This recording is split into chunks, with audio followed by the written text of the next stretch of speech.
The mystery continues in the Kohberger case. Is the probable cause affidavit out? No, the prosecution says it's irrelevant, but my understanding is they don't cite any case law or any statute supporting that it's irrelevant at this point.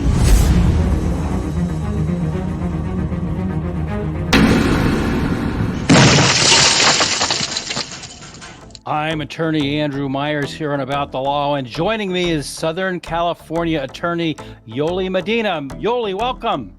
Thank you. Thank you for having me. Well, I just want to let our viewers know that Lainey Law is on vacation. She's getting a couple of weeks of deserved vacay, and so she's not here. And joining me, thank you so much for helping me out. I can't do this alone. Yolie, so I don't understand at all what's going on in the Kohberger case. This document dropped in the Kohberger case, and it says that the affidavit of probable cause is irrelevant at this stage. Well, does that mean that it's gone and it's done and we don't have to worry about it anymore?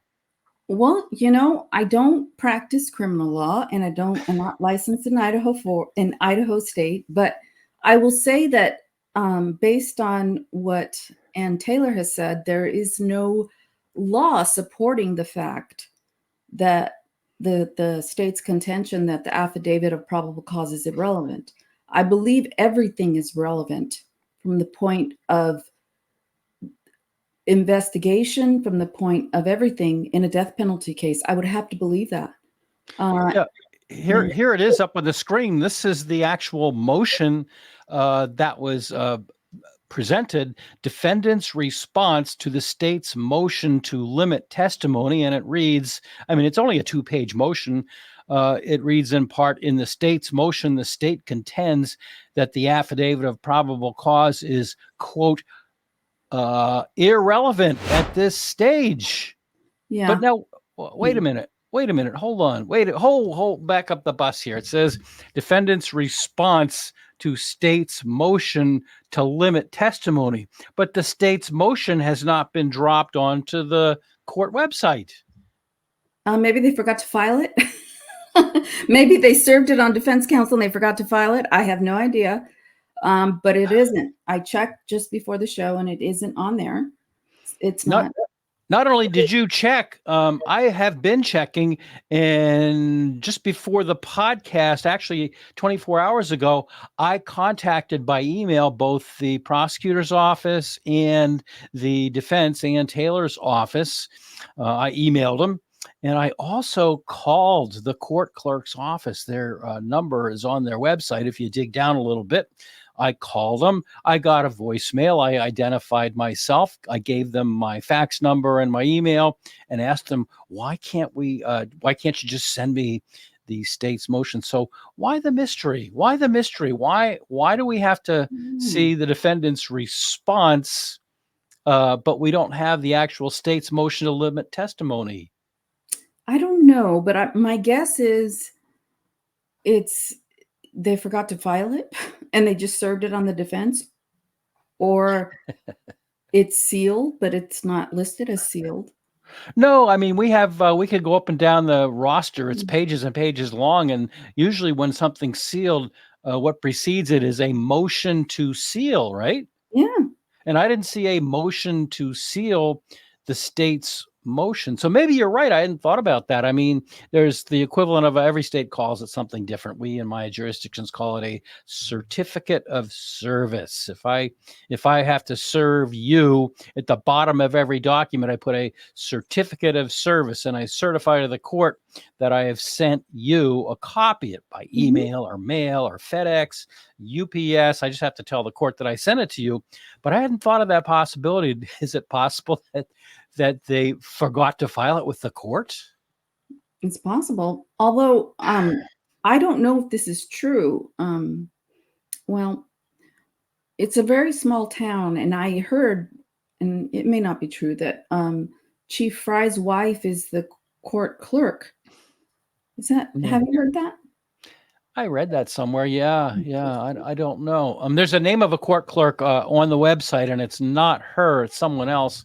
Don't recall the name now, but it's just kind of, I have a hard time believing that because the prosecutor's office has got to have paralegals and assistants and secretaries and, all kinds of other people that help them out. And there are, at least 3 different attorneys on the case. And I just, here it is a week after that document was filed, and I can't believe that they would forget it. Now, I have been accused of being a conspiracy theorist. I have read many, many, many, many, many books on the JFK assassination, and I'll never believe that Oswald did it or did it alone. So I have been accused of being a conspiracy theorist, but nonetheless, let's move on. The interesting thing about this motion that Ann Taylor filed is that it cites some case law. So instead of us having to guess what's going on behind the scenes, I took a look at these cases, and I think you did too.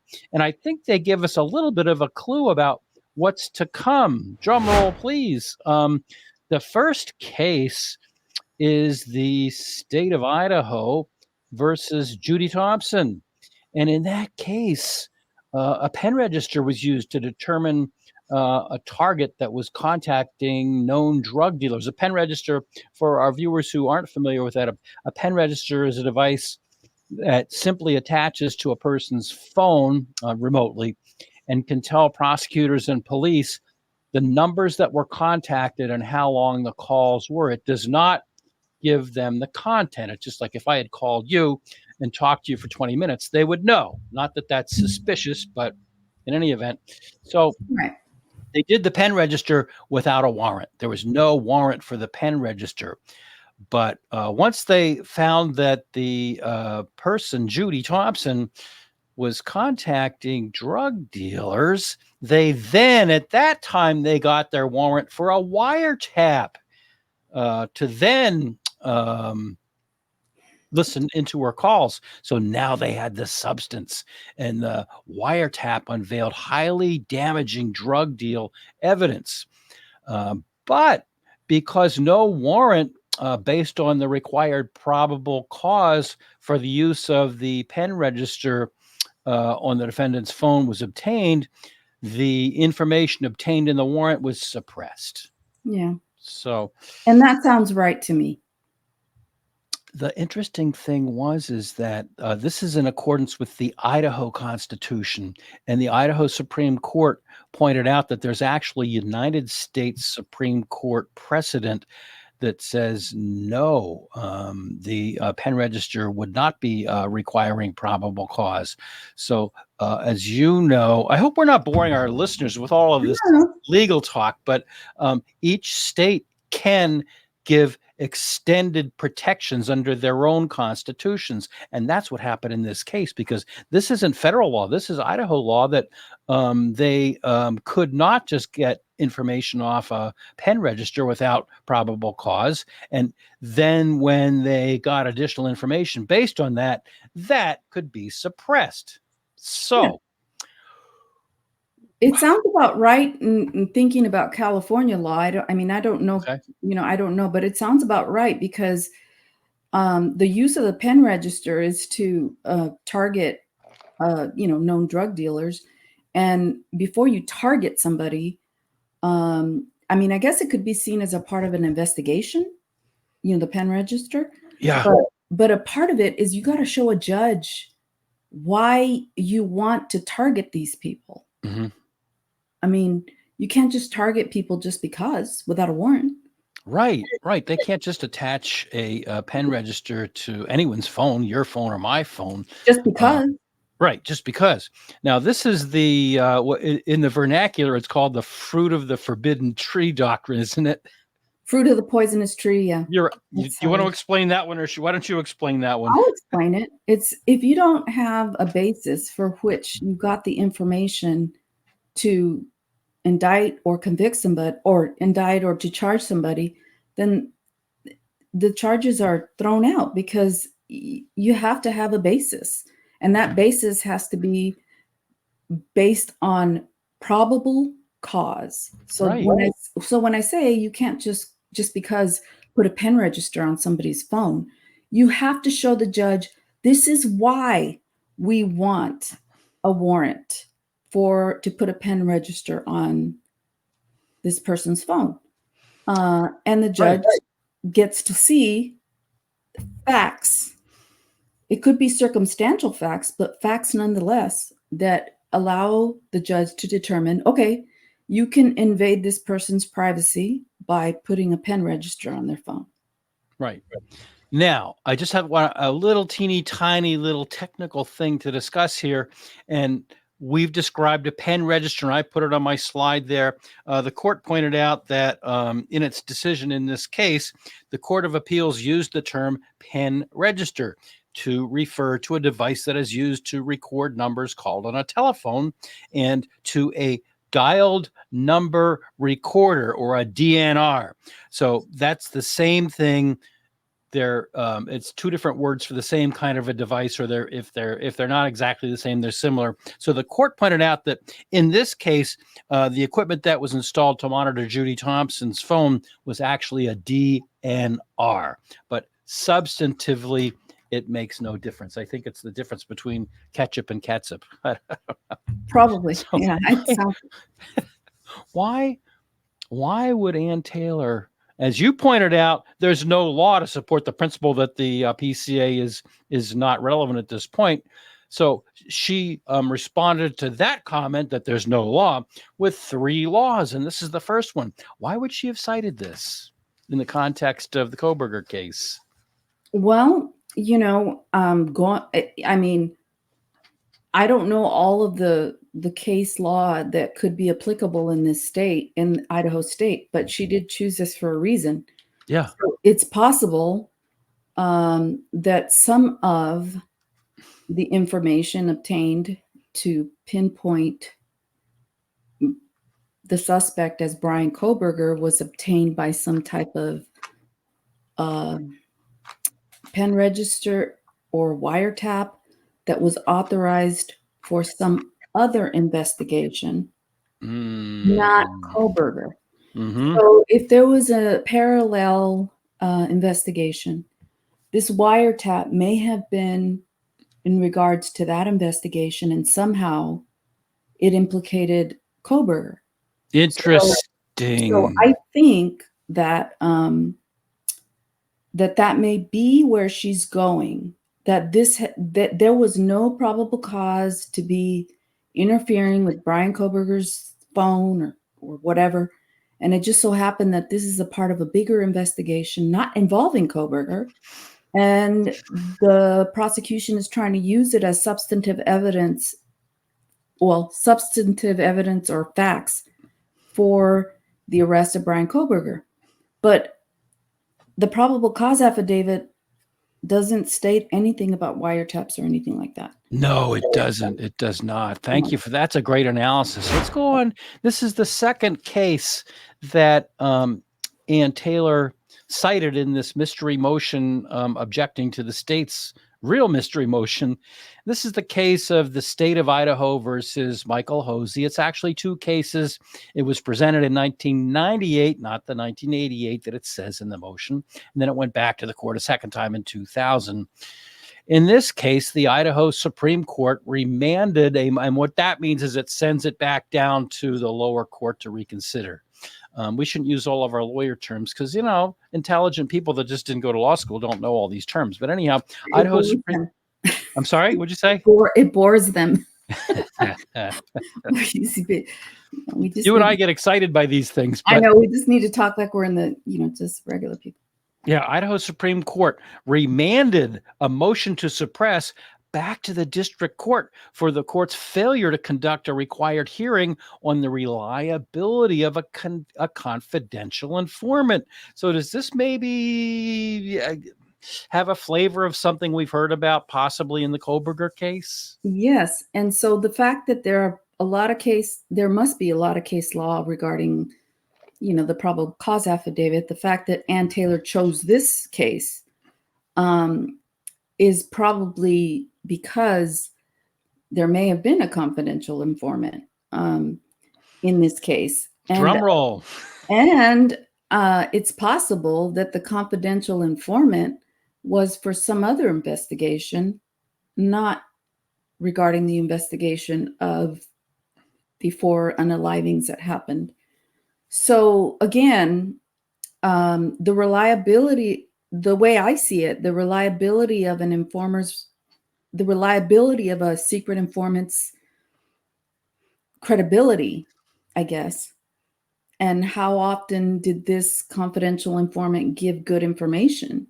Like, was, there, and I guess that's why it would be in camera, Yep. because it sounds like it's a required hearing on reliability of confidential informant. So my guess is if they're going to use a confidential informant that may have been involved in some other investigation that somehow happened to get information on the murder, on the unalivings, then there should be a hearing on the reliability of that confidential informant in terms of what information have they given in the past that has been reliable. Exactly. And that's what this case is all about. Mhm. This case focused on the depth of an Idaho procedure. I forget what it was, Rule 506, right in that area, the early 500s. But it focused on the procedure in Idaho for an in-camera review on the reliability of a secret informant before there could be a finding of probable cause. Now, an in-camera, here we go using our lawyer terms, an in-camera review, that just means that the review is done out of the presence of the public, out of the presence of any jury. Of course, there's no jury at this stage, but the review is done solely in the office or the chambers of the judge. And what happened is that the finding of the informer's reliability was held to be a very relevant issue before you could find probable cause for a search. And the third bullet point, that's almost word for word Ian Taylor's parenthetical pointing out of why it was relevant to this case. Now, in the first case in 1998, the Idaho Supreme Court sent the case back down to the district court and said, "Hey, you guys, you didn't consider this seriously enough. You didn't follow the Idaho procedure, and you've got to go through the procedure to evaluate the reliability of this confidential informant before you can find probable cause." So they sent it back down to the district court in Idaho. Unfortunately for Michael Hosey, when it went back up, what happened is they held the in-camera review, and the informant was found reliable, and there was probable cause. So the case doesn't go Ian Taylor's way. The case does not go Bryan Kohberger's way. But it's kind of like a red flag, like we have up in the top there, the little red flag. It's a red flag saying, hey, you can't just take what a confidential secret informant says. You've got to hold this hearing. And the decision in Hosey goes on for pages and pages and pages and pages. And I was able to read it because I was at the vet's office with poor Lily. Poor Lily, the legal beagle, had some issues this week, so I had to go to the vet's office and sit and wait. I took all my decisions. I couldn't read it all, but I get the gist of it. You know what I mean? Yeah, no, you don't. No, you don't need to read it all. It's just it's a very lengthy procedure that they didn't follow the first time, and they had to have followed it the second time. So, speaking of dogs, the third case that Ian Taylor cites is a drug dog case. And in the case of State of Idaho versus Shauna Ray Pendleton, the defendant, Ms. Pendleton, was arrested after a police dog alerted. The police dog alerted. She was only stopped because her car allegedly wasn't registered. There was a registration problem. And the cops have really sharp eyes and they can pull this stuff off. So they stopped her for having an unregistered car. That's all. But the drug dog was present and alerted, and then all kinds of drugs were found in the car, allegedly. So the question in the case is, can probable cause for a search be based on the alert of a drug dog? And don't say, oh, yeah, this is done all the time. It's got to be done properly. The defense attorney for Ms. Pendleton sought records on the reliability in the past of this drug dog in series of discovery requests. Now, does this sound familiar? There were many, many, many discovery requests, and the prosecution repeatedly objected to that discovery. Does that sound familiar? It does, and I think it's related to the employment record of certain officers, or is it something else? Oh, no. In this case, it was the reliability of the drug dog. The reliability. Well, it was. A dog is... Yeah, in this case, it's about the dog's reliability. Oh, you were talking. Okay, all right, I get it. In this case. You were relating it to But yes, in Idaho yes, 4, I mean, they're trying. Okay, so in this case, they're trying to seek records on the reliability of the drug dog. right, Well, there's two things. One is she's been trying to get, and I don't know if she's received them yet. So please, because everything's sealed. But she was trying to get records on the employment records of the officers, some right, officer. Okay, right, and then right. the other thing is the reliability of a confidential informant. How many times has this confidential informant given good results, good data, good information? Same thing with the dog. How often did this dog give good information on, Exactly. sniffing out drugs? I didn't make that connection as I was putting these slides together. That's brilliant, Yolie. That's brilliant. I hadn't even thought of that You know, because you're right. I think there were other records that she was seeking, but yes, she was asking for records of some of the police officers. And much earlier in this case, there were some Brady Giglio issues about past issues with some of the police officers that were involved in the original investigation on the part of not only the Moscow Police Department, but I think one or two of the Idaho State Police officers had correct. some Yeah. issues in their past. So that's brilliant, Yolie. I hadn't even thought of that when I was going through this. I was just Well, going through it. Go you ahead. think about it. The dog Yeah. in this case, the dog in this state of Idaho versus Pendleton case is an officer. hmm I mean, hmm just because he's a dog, I mean, he does have duties of an officer. Hey, don't put down dogs. I love my dog. She's just not here today. Oh, But the principle no, of the no, case, no. But whether we're right on our speculation about its applicability to the police officers or not, the principle of the case is down on the last bullet point, and that is that discovery evidence on the past reliability of whether it's a drug dog or a secret confidential informant, that discovery evidence is properly discoverable and relevant before a finding of probable cause. So, um, Ann Taylor, as you know, has many times challenged some of the findings in the probable cause affidavit. In mhm. She has fought and fought and fought. There have been 15 discovery motions and 5 motions to compel, which were supposed to have been heard in the middle of May, and now they've been pushed back to late May. And I can only guess that it's because they do want to, ratchet it up a little bit, and maybe they do. I mean, I don't know. I'm just speculating. Maybe they want to bring more experts in. Do you have any idea why they would have canceled the mid-May hearing and pushed it back to the end of May? Well, I think that Ann Taylor wants to bring witnesses to testify regarding the discovery of, I would say, the CAS data. And maybe one of those witnesses is the expert that she has named, Cy Ray. Mm-hmm.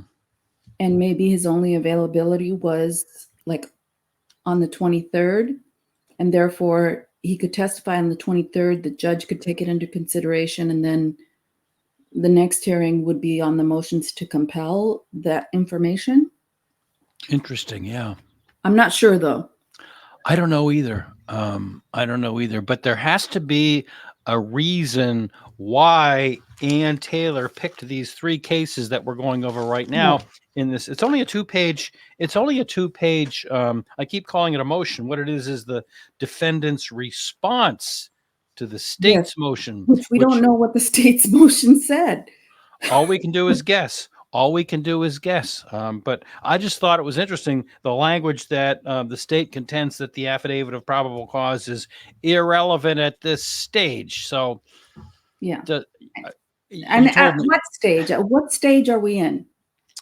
I think the stage is continuing to fight over what is relevant and what is not. I mean, I think we're at the stage where, well, 2 things. One, we're going into these motions to compel. And the state is going to say, oh, we gave him everything. Oh, no, we gave him 95%. Oh, wait, the FBI is not cooperating with this. Oh, tooey, fooey, we can't get it out of the FBI. We can't get it out of the FBI. But Ann Taylor is making the valid point from the perspective of a defense that, guys, how can you have authorized all these warrants that were put out early on? Remember they sent out warrants for metadata and for 20 or 30 different social media sites, including Facebook, including TikTok, remember all that? And how could those just be issued unless, there's got to be some really damaging stuff in there. So there has to, well, the basis for which they sought those warrants is the issue, right? I think that's one issue. Yeah. One. I think that's an issue. Yeah. Yeah. And then she's continuing to contest everything in the probable cause affidavit. So that's my next question. First of all, why is the response to the state's motion to limit testimony filed before the actual state's motion? We're kind of circling back to the beginning. You said maybe it's a mistake. I don't know. I mean, look at the Chad Daybell case, is it? That they had the wrong date of death or something? Something like that, yeah. There was an error. I don't know. I stopped following. I'm sorry. Go ahead. I stopped following that because, one, I'm trying to maintain a law office. As you are, you just did a deposition this morning, I know.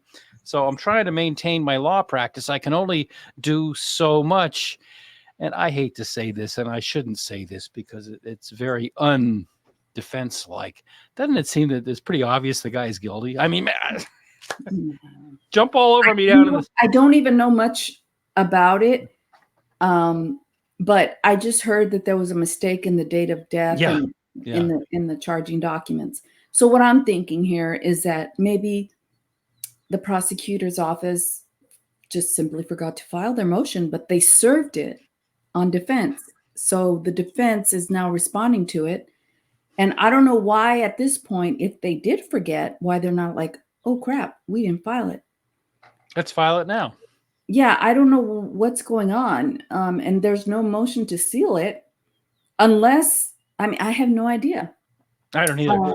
So the second question, drum roll, please, is what testimony is the state wanting to limit? What don't they want to bring in their motion to limit testimony? And why would they say that the probable cause affidavit is irrelevant at this phase? It just, Go ahead. Well, I think the probable cause, and again, with the caveat that I do not practice criminal law and I'm not licensed in Idaho with that caveat, but I did get the highest grade in criminal law in law school. Oh, right. So why didn't you do criminal law? It just never happened. Oh, okay. It never happened. But anyway, with that caveat, what I want to say is that I don't think that the probable cause affidavit is ever irrelevant, because that is part of their investigation. I mean, that's the investigation by which they determine a suspect. Right. So I would think, as a defense attorney, I would want to know, how the hell did you come to the conclusion that my client was the prime suspect and arrest him in the manner that you did, with the whole SWAT team coming down? And I mean, okay, the Lisk killer, serial killer, was arrested in front of a store, nice and easy, with people with suits. They arrested him, but Bryan Kohberger, on the other hand, had a whole swarm of FBI agents come upon his home while he was sorting trash in his underwear or something like that. I don't know. Exactly. And why? And why? Like wee hours of the morning. It's like, holy cow! Like, this kid that's getting a PhD in criminology, I don't know. The manner in which his arrest occurred and everything else makes me think the probable cause affidavit is even more relevant. I couldn't agree more. I mean, I couldn't believe that they went in like that in Pennsylvania. I mean, they were obviously following him from Idaho, 2,500 miles back to Pennsylvania. They were obviously following him. They stopped him twice. And don't tell me it was because he was following the other car too closely. You and I both drive in traffic all the time. So that's hogwash. They were following him. They could have just pulled him over, yanked him out of the car and said, too bad, so sad. Or alternatively, the two Washington State University officers were tipped off to the white Hyundai Elantra outside of his apartment in late November of 2022. Remember that? I think that's Officer Tenego and Whitman. Something. Yeah, like good memory. Good memory. Yeah, I couldn't recite that off the top of my head, but absolutely right. And so they pulled the registration and the license plate, and he had those bushy eyebrows. In the photo of his license. Yes, that's how they determined that this could be the suspect. Yeah. So now, why did a whole month? That was late November. I want to say November 30th, but it might have been a different day. But it was late November. Then a whole month goes by until the Pennsylvania cinematically dramatic thing that you just mentioned in Pennsylvania took place. What was going on in that month? So my theory, I have two theories. One is that the Idaho State Police I was born and raised in Pennsylvania. I'm not there anymore, but you don't mess with the Pennsylvania State Police, all right? You just don't. It's a serious outfit. I hate to say this, but I'll say it anyhow. I just don't think the folks in Idaho were up to it.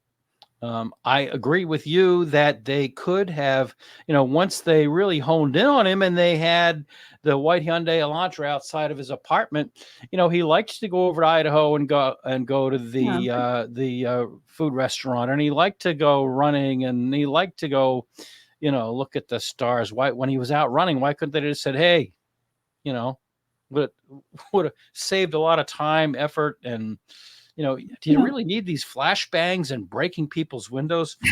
But anyhow, only to find Bryan Kohberger sorting trash with probably with gloves on in his underwear, in a total panic. Do you think? Yeah. I mean, come on. So what I think is, what I really think is that in the probable cause affidavit, there is never a license plate of that white Elantra that is attributed to Bryan Kohberger. Never. I've been asking, okay, we have all this video. We have all these video cameras, even cameras that are supposed to detect drivers who run red lights, which they're supposed to detect the license plate or picture, I don't know if you've ever had that, where you're running a red light and there's a picture of you. Yeah. So they're supposed to detect those details, picture, license plate. Okay.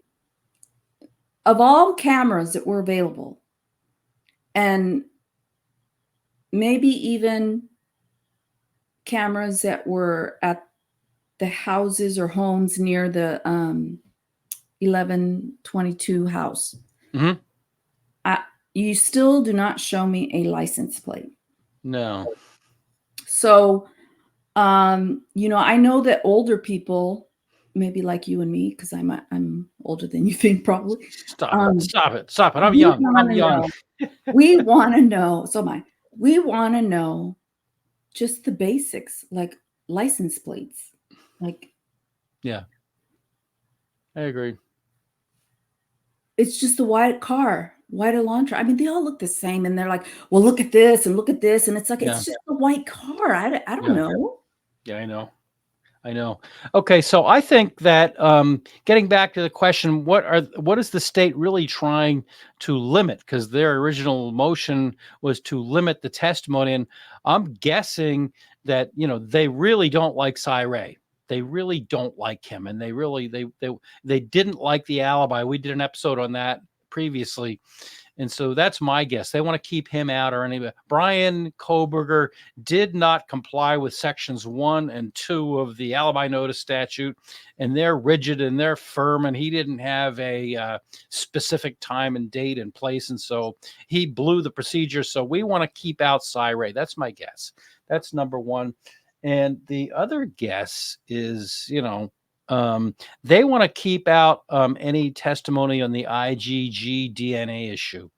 Ann Taylor is really pushing that as well. She should. I mean, like yourself, I practice mostly civil law, but I've done some defense, and I, watch over referral defense attorneys when they take cases from my clients. And so I'm somewhat familiar with the procedure, having done defense in court.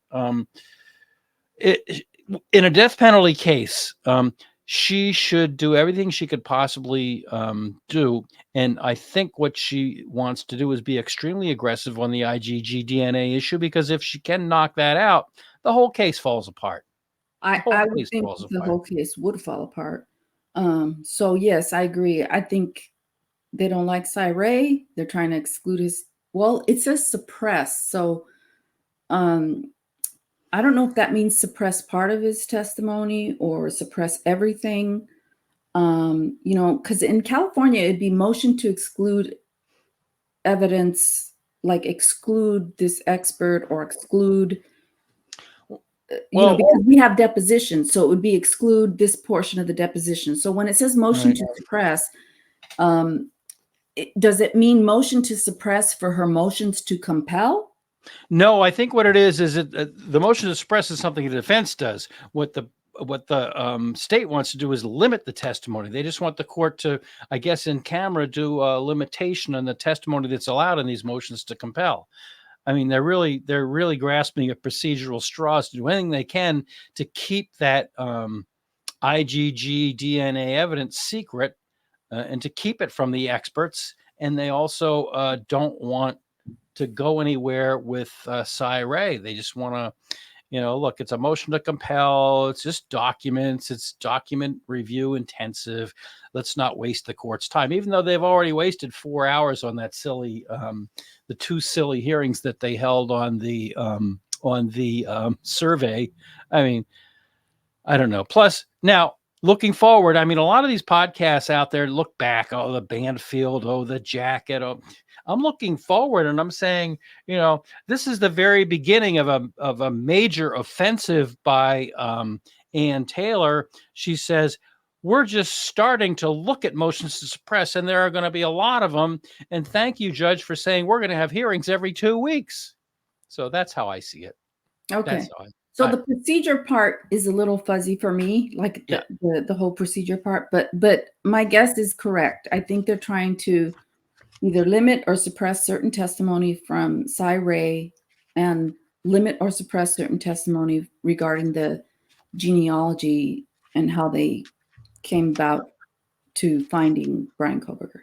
Well, I'm looking down because I don't think you should feel bad about being fuzzy on the procedure, because 2 of these cases that Ann Taylor has referenced, the 2 Hosey cases, are cases about the Idaho procedure. I don't think the lawyers in Idaho are fuzzy about the procedure, because those two cases were about the fact that the law was not adhered to in determining the credibility of a confidential informant.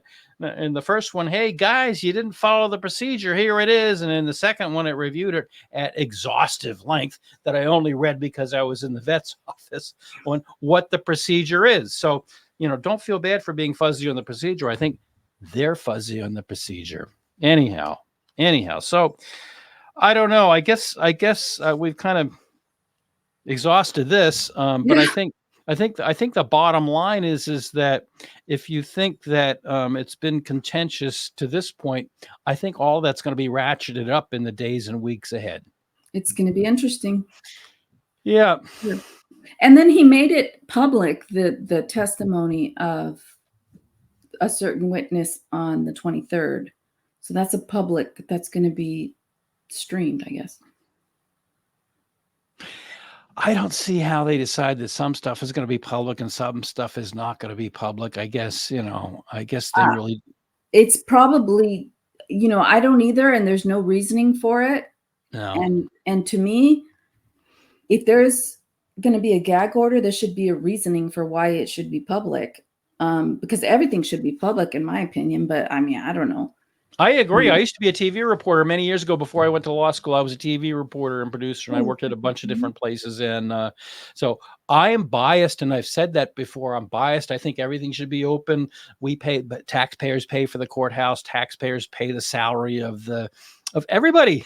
Yeah, I mean, The judge, the prosecutor, and the defense attorney are all paid by Idaho taxpayers. And I'm surprised that there's not more outrage. I mean, the effort to get rid of the non-dissemination order was unsuccessful, and the attorney took it all the way up to Wendy Olson took it all the way up to the Idaho Supreme Court and fought to keep it public, and it didn't go. Now, I did a previous episode on the case of Nebraska Press Association that went all the way to the United States Supreme Court, and it came right out and said that the public does have a right to know.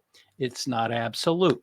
That First Amendment right must be balanced against the Sixth Amendment right of the defendant to a fair trial. And that means that, some things need to be confidential. And in issuing a non-dissemination order, a court must do a balancing test that's spelled out in the Nebraska Press Association case, which is still good law. It goes back a few years, but it's still good law. So I did an episode on that, and I had some nasty comments. The public has no right to know.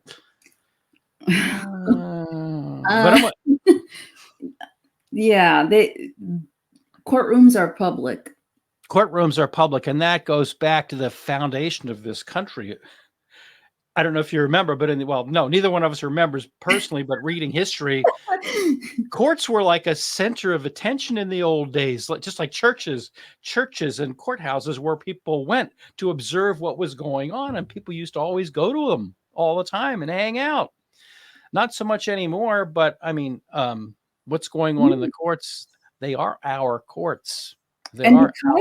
Because courts are supposed to be public, most courts now are live streaming their hearings. Yeah. And trials. It's like, wow. So you just log on and you can live stream a hearing if you want. So that's because they're supposed to be public. And so anyway, this is an exception where there's a gag order and we don't know all the evidence. Everything's sealed. We're just guessing. Right. And I could be totally wrong on a whole bunch of things, but you're not. I don't have all the information, and I'm a civil attorney. But I don't know. But evidence is evidence. You learn the basics of evidence. Yeah, evidence law is evidence law, absolutely. Yeah. And you have criminal evidence law and you have civil evidence law, and you know the difference. Well, yeah, but I'm not so sure they're that far apart. I've been watching, and we're going to do another episode on the Karen Reed case, and all kinds of objections are coming up. But I'm thinking in my mind, these are, hearsay law is hearsay law. I don't care. Relevancy, balancing, and they were talking about balancing prejudicial nature against probative value. 352. That's a 352 in our state. Okay, that's evidence law. It's the same in criminal and civil. It's the same. It doesn't make any difference. I mean, you're right. There are certainly some things that are different. But all right. Any closing thoughts before we get out of here? I want to see the state's motion that is missing. I would like to see this.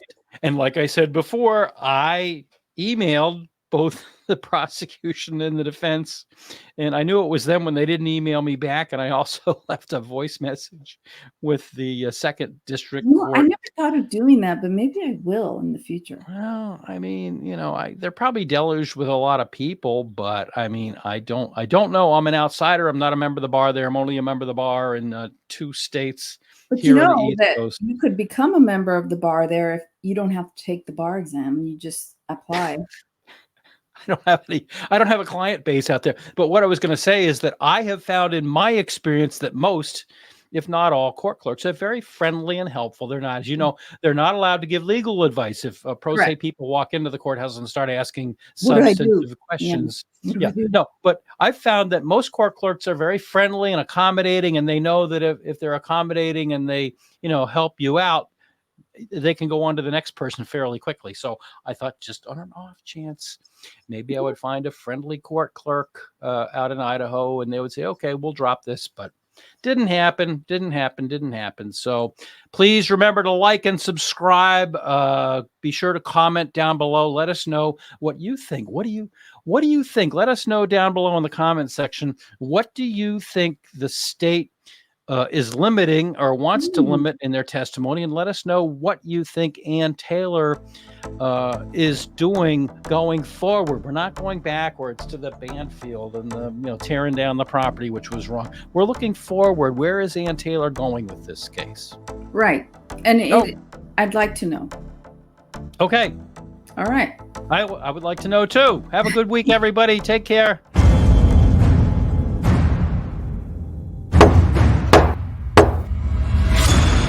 You have been watching About the Law, a production of the law offices of Andrew D. Myers in Methuen in the Merrimack Valley of Massachusetts and in Derry, just outside of Manchester, New Hampshire. Remember to click the like and subscribe buttons down below. And if you enjoyed this video, be sure to share it with your friends and others. If you'd like to talk to me about an injury case, a car accident, a slip and fall, a serious bodily injury case, or some other case, please feel free to contact me. I'd love to talk to you. You can contact us through my website at attorney-myers.com. We have a contact us block, or you can call on one of the telephone numbers we've given there, or you can email me at andrew@attorney-myers.com. The foregoing is offered for informational purposes only.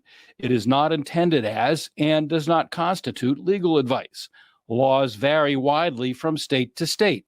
You should rely only on the advice given to you during a personal consultation by a local attorney thoroughly familiar with state laws and the area of practice in which your concern lies. This podcast must be and hereby is labeled advertisement in some jurisdictions.